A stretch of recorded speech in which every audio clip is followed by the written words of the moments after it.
Right, welcome to a very, very good evening on Fiifi-Manfred on YouTube. This is a much more calmer version of the post-match analysis of Chelsea winning the Club World Cup. But I could be coming here, but of course, I try to make sure say me and mommy name fast in the we can have a conversation here on Fiifi-Manfred on YouTube. Of course, I know it's late, but it's still this content had to come in for you. Of course, I know we still bring you some more, but of course, this is a much more. First one was just a reaction. I brought you some highlights in that one, but this is a much more analytical take of the game. Fiifi-Manfred on YouTube. So subscribe to the channel and subscribe and turn on notification. Michelle, notification 10 and do choose all the same. Anytime your content ever drop, we'll have you and we're your first to have it here on Fiifi-Manfred on YouTube. Just before we talk about the game, I know you investor, so I'm sure you won today, and then you need your code, no boom, back on. Apart from Nigeria for man, else we would have won all three codes today. But Nigeria for man did let us down, so we want just one code. But of course, like I told you, every week in your cranny, we need at least 3 to 4 days. And we go again. I mean, now it's a Monday. We go again. There are games that are there in the AFCON women. No, there is a European women games. So the other games, like the Scandinavian leagues, and it's started. And we'll bring you the codes, which will be in the description of the video below. Video, no, up by 8 a.m. You pick it up. The codes will be in the description of the video below. No, enjoy analysis. No, pick up codes. Because definitely we are going to win. Where do we start from? I think we should start from Enzo Maresca. But Enzo Maresca post-match analysis. I say in his first 10 minutes of the game, Chelsea had won the match. I say first 10 minutes, not Chelsea had a match. You know, besides adding. And I say, he told the players in the locker room saying the first 10 minutes, the two major things that he had to do. One, Paris Saint-Germain for who say win match. Like Paris Saint-Germain for again to win the match. I say that should be the first thing that they do in the game. And it Chelsea call fair game now in the first 10 minutes now. Chelsea for now aggressive, no more chances. Kopam and Bobia a call the whisker. Now Chelsea winning duel. Say the other. I say can't check Paris Saint-Germain for the say. We don't give no do win the match. And I'm say, okay, what is the second thing? I need to a man believes in the first 10 minutes and won the game. No, so Chelsea needed to dictate the tempo of the game. Now, in some previous analysis of mine, I've mentioned tempo dictation and then intensity management from both sides. What about dictated tempo? No? In fact, one of the reasons why Paris Saint-Germain will play the ball to throw in and come and press you is because they want to dictate the intensity of the game. They want to press you. They want to be more aggressive. They want to let you know, say they mean business. And I said it the last time. I think Gabi and Amini issue where I use boxing as an example. That some boxers, when the first few minutes they come at you, they want to let you know, Masa, I mean, they want to have a territorial dominance of a sort. And that's what Enzo Maresca said. He came in from the boys. Now, it was clear. I think that in everything, the main things that we've learned today is that everybody understands the quality of manager that Enzo Maresca is. Sometimes, as fans, we forget to accept that this manager is somebody, before somebody gets a UEFA license A, to the extent of winning the championship is very, very difficult to win. In fact, in the championship, maybe you don't know, you play more games in the championship than you play in the English Premier League. You play more competitive games, yes, quality-wise, a new one, but the money more competitive or championship. Let me say, in the championship, I am not quality be a little bit similar. And said that emotional wasam. In the Premier League, you get teams where they have the financial wherewithal to buy more quality than the other opponents. But in the championship, quality they being better. So when Maresca was coming and people were saying, he's just a championship coach, a lot of the Chelsea fans today really do not take their time to watch games and watch, to be honest, the best analyst in the game. And trust me, I mean, and but really, Charlie, some of us take our time to Even if an AB and just Chelsea analysis, watch my analysis on Barcelona, watch my analysis on Real Madrid. Hardly do I not take my time to look at a team and then tell you the positives. Because it's always easy for teams to, for as an analyst to see wrong things and come and tell you. It's easy. But the real thing is when you take your time and see positives in games, and then that's when you really do the job as an analyst.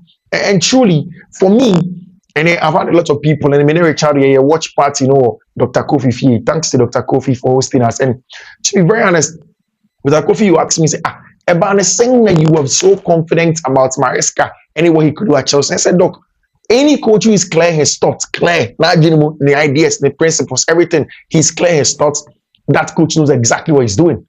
And this is a coach who understands exactly what he's doing. He showed from the get-go that he understands what he's doing. He knows what he's doing. He was clear his thoughts.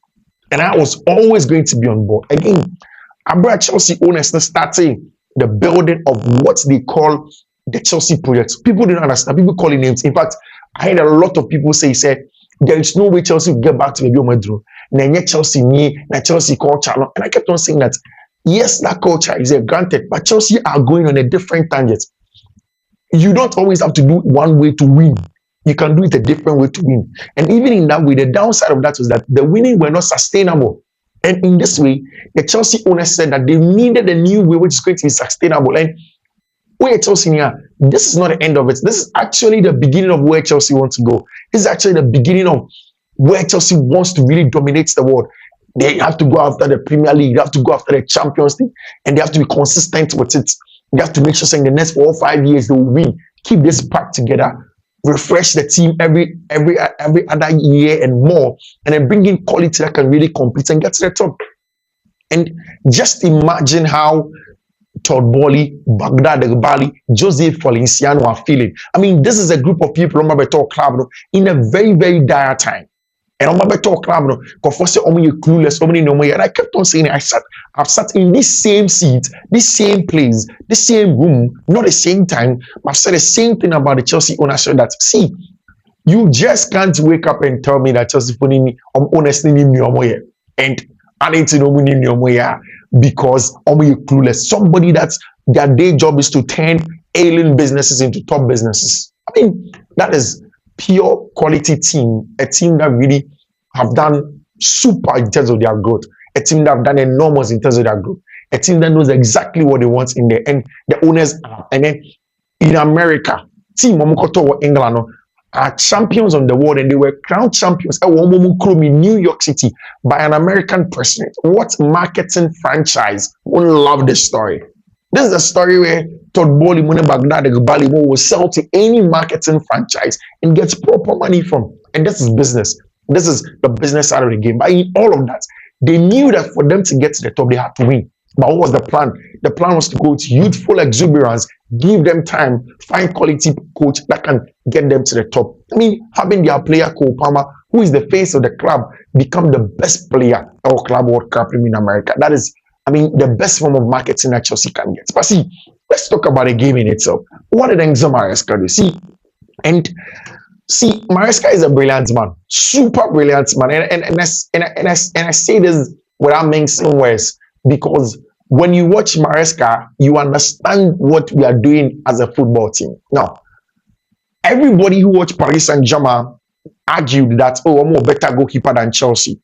Two center backs, I kept on saying that, yes, maybe Marquinhos, but you can't say Bernardo is better than Levi Cole. You can't say Bernardo is better than Trev Chalobah. You cannot say that. People said that Paris Saint-Germain had the best fullbacks in the business. I mean, I constantly rolled my eyes, and not because I agreed with them, but then really, Nuno Mendes had something to show that we're the best fullback in the world. Marco Correa just had Euros win and the Conference League. The argument that it may not be enough. But then Nuno Mendes had a lot to show, had a lot with the Champions League, French League, Nations League, everything. He had that to show. Now, on the other side, there was Achraf Hakimi. Has been very consistent, has played at the highest level, one of the most consistent Paris Saint-Germain players at right back. Reece has been on and off the field of play. Then you go into the middle of the park, and I said it clear as day to anybody that this Paris Saint-Germain side on a good day, they are not better than Chelsea's midfield.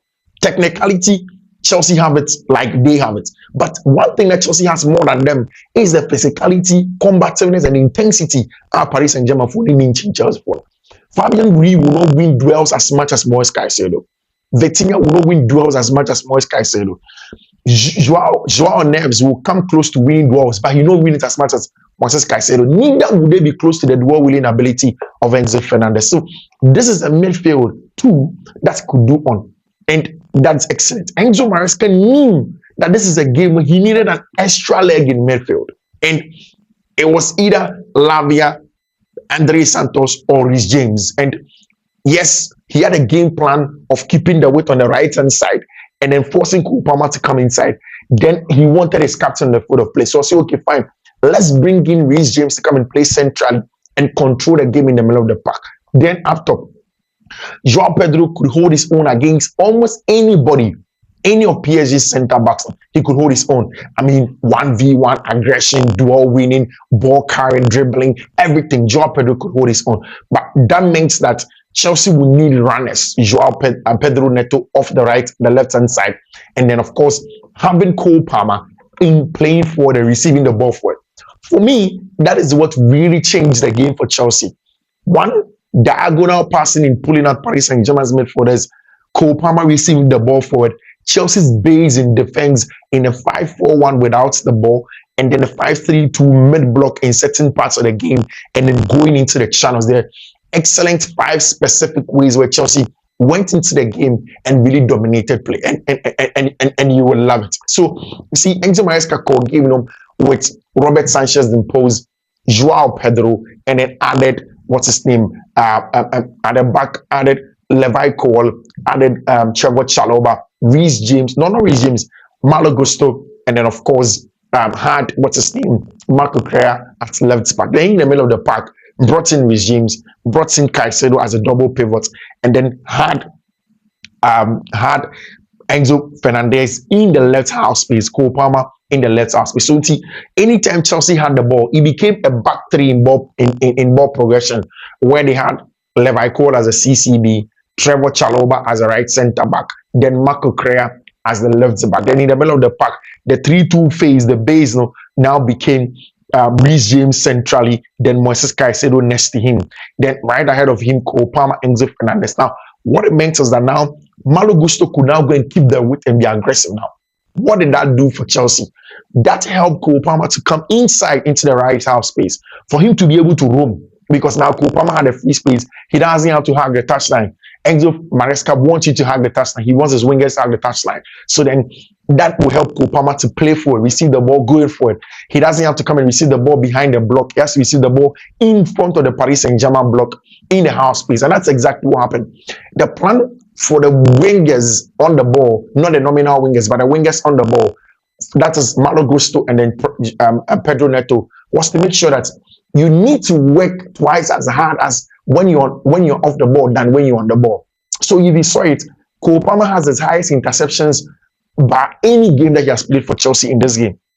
Constantly, Cole Palmer will come back, win the ball from very high up the pitch, and then bring it forward again. Same for Malo Gusto. Now, what did that do? That means that Nuno Mendes for a very long time was stuck in his own 18-yard box, in his own area, where constantly he couldn't become a threat. Now, in the few times when Nuno Mendes will transit and come forward and come and play the game, what will happen is that you have Nuno Mendes in a 2v1 shape, where Cole Palmer now with Malo Gusto are closing down Nuno Mendes, or sometimes a 2v2 over there. But then usually Chelsea will win the numerical superiority because they will overload depending on which side of the page with another midfielder. So if it was on the right hand side, then Reece James will come and add, it becomes a 3v2.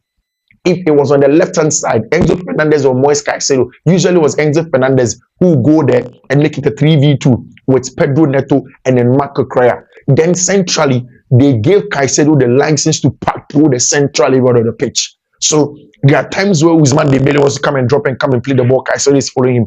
In fact, Enzo Maresca gave Levi Cole the license to man-mark Ousmane Dembele to follow him around. But in certain parts of the pitch, leave him to Moises Caicedo.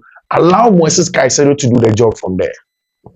Charlie, that was one of the most brilliant parts. But you see, The real part of Enzo Maresca's tactical setup today wasn't about what he did without the ball because I mean Paris Saint-Germain, because Chelsea sat in without the ball deep in a 5-4-1, means that either Cole Palmer or Pedro Neto, one of them will come and join the back line at any point in time. Most times it was depending on where the ball was. So if the ball is on the right hand side, Cole Palmer will drop. The ball is on the left hand side, Pedro Neto will drop. Now, whoever wasn't dropping now became an outlet with Joao Pedro. So if you look at the game critically well, anytime Chelsea get the ball, they win the ball in that area, the ball goes back to Robert Sanchez, then they need to attack the channels because in this instance, we all know that by this time, Nuno Mendes has pushed up, Ashraf Hakimi has pushed up. So there are spaces in those channels. Now, Paris Saint-Germain are defending with two centre-backs of Berardo and then Marquinhos. But in all of that, they will have one of their players to come back. Most of the times it was Joao Neves in there. What Chelsea will now do is that if it is in the right channel that Chelsea are going to attack with a long ball, then quickly, whoever we play the ball into the right channel. So if it was Malo Gusto was in the right one, and it happened, the first two goals was of Malo Gusto's area. What will happen is that the ball goes to Malo, Palmer quickly comes and combines with him, and that was excellent. We have criticized Robert Sanchez a lot of the time this season about the fact that he doesn't do as much for us. I mean, about the fact that Robert Sanchez sometimes he has some issues, but then what a performance it was from Robert Sanchez in there. What a performance, shot stopping, cross claiming, and those long balls. They were pitch long balls over there from Robert Sanchez in there. The fact that the ball could go long, Enzo Maresca, he could find the options in there. And boy, in the opening first minute, he saw that chance from Cole Palmer where I thought that he was unlucky because ideally Cole Palmer scores that. And for large parts of the season, he has been unlucky, but this is the final. The chance came again a second time where this time, brilliantly, he used Malo Gusto as a decoy runner. Now, Malo makes the darting run inside as if Malo takes away at Nuno Mendes. Cole Palmer cuts into his favorite left foot from the right hand side and then slots into the bottom corner. You just can't do anything about it. You can't do anything about it from Cole Palmer in there. Immediately he slid the ball in there and Chelsea were up by a goal to 0. I mean, at this point in time, I'm saying that, wow, what is this football that we are playing again? Then we get another one where, again, similar fashion, Cole Palmer received the ball from that area, cuts in there again, and then slots it in that area. So it is very clear. And if you listen to Cole Palmer after the game, Cole Palmer goes on to say that the game plan of Enzo Maresca was brilliant for him on two levels. First of all, he mentions the fact that Enzo Maresca planned the game plan to have him receive the ball. He showed him exactly where the space would be, and he told him that he will receive the ball in these areas. When he receives the ball in these areas, this is what he has to do. The rest is up to him, and he is expecting him to deliver when he receives the ball from such areas, and he did. And Cole Palmer again goes on to tell journalists that you guys have been saying a lot of shit about us throughout the season, but I'm telling you, Enzo Maresca is doing some brilliant work here that you guys with time will get to understand. You guys with time will get to understand why you want to do. And again, that Malo Gusto performance justifies why Enzo Maresca sold Noni Madueke. Because really, Noni Madueke wouldn't have done that job as much as Malo Gusto would have done off the ball. I mean, Noni Madueke is a good player, but he wouldn't have worked as hard as Malo Gusto would have worked without the ball. And that's exactly the game plan that was a winger that would keep the weight for Cole Palmer. But then again, somebody who in that area will play more like a defender, will come back and come and defend. Malo Gusto maybe would have been slagging and then pulling his shots and stuff like that. But Malo Gusto does an excellent job in defending for Cole Palmer. And Cole Palmer says it. Rhys James before the game mentioned that Chelsea were going to win the game. And boy, see, Chelsea already have increased the intensity and tempo levels of the team with the addition of Liam Delap and Joao Pedro. And again, Joao Pedro showed the cool, calmness, collectedness in front of goal was for me the best thing that happened all game. I mean, for you to have such a ball and then dink it over Gianluigi Donnarumma, a goalkeeper who throughout the tournament had considered just once, and that is a big one for him. For him to concede 3 times against a Chelsea team that was written off, that was called a rookie team, that was called a championship team, that was proper driving and tactical brilliance from Enzo Maresca and his boys over there. Again, That is the quality. Again,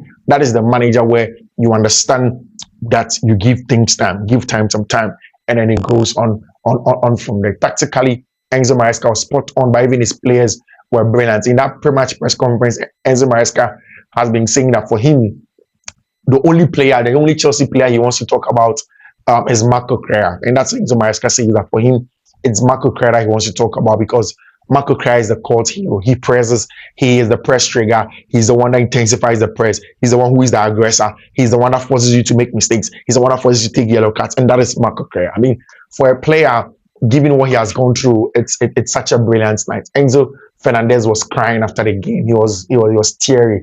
I mean, he was in a very, very pensive mood, probably thinking about where he has come from, what a game he has had. When he was one of the very first few Chelsea players that Chelsea bought to begin this project. And I mean, rightly so, he has to cry. But see, like him and every other Chelsea fan, this is just the beginning of what Chelsea want to do.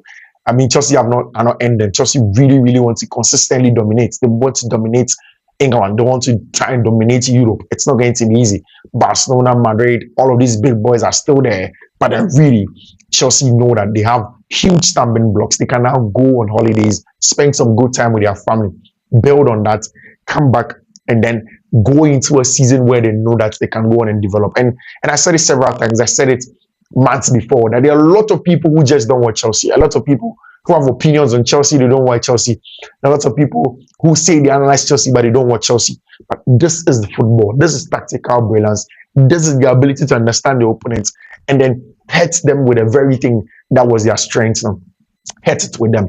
And that has been quality display from Enzo Maresca and his boys in America. And then after the game, the scenes, you could tell, said, Luis Enrique is not comfortable. He's not comfortable. I mean, people are describing him as a sour loser, but then there you have it. I mean, for you to lose and you go and hit a player, I mean, he can be banned, he can be sanctioned for a very, very long time, unless Chelsea decide not to drag it. But then, I mean, Luis Enrique definitely can be banned over there. Now, look at the Paris Saint-Germain players, Gianluigi Donnarumma, everybody.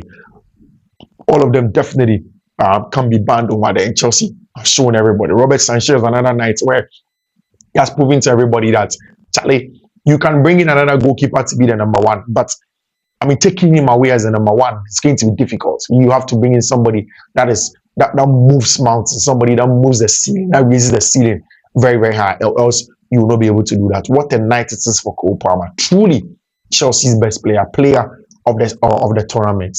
Golden Glove now goes to Robert Sanchez again for the quality they has put in. But then Cole Palmer, what a night for Cole Palmer. And Charlie, Manchester City will not be happy that they let Cole Palmer go. But then another brilliant job done by Joe Schultz and then the boys Lawrence Winstanley and then the likes at Chelsea, Stewards and the likes. Such a brilliant job that they've done for Chelsea to get to the levels where they've gotten to. You have to give them credit. You have to give them enormous credit for the job that they've been able to do over there at Chelsea Football Club. And see, we'll draw the curtain over here on Fiifi-Manfred on YouTube this evening. I mean, God willing, in the morning at 8 a.m. we'll be up again. We'll bring you the morning analysis and we'll bring you the codes for the Betway odds as well. And of course, later in the day, we'll bring you some more analysis on the show. We'll go on the tactical board. We'll show you the tactical annotations and we'll do the explain of why Chelsea got to where they got to.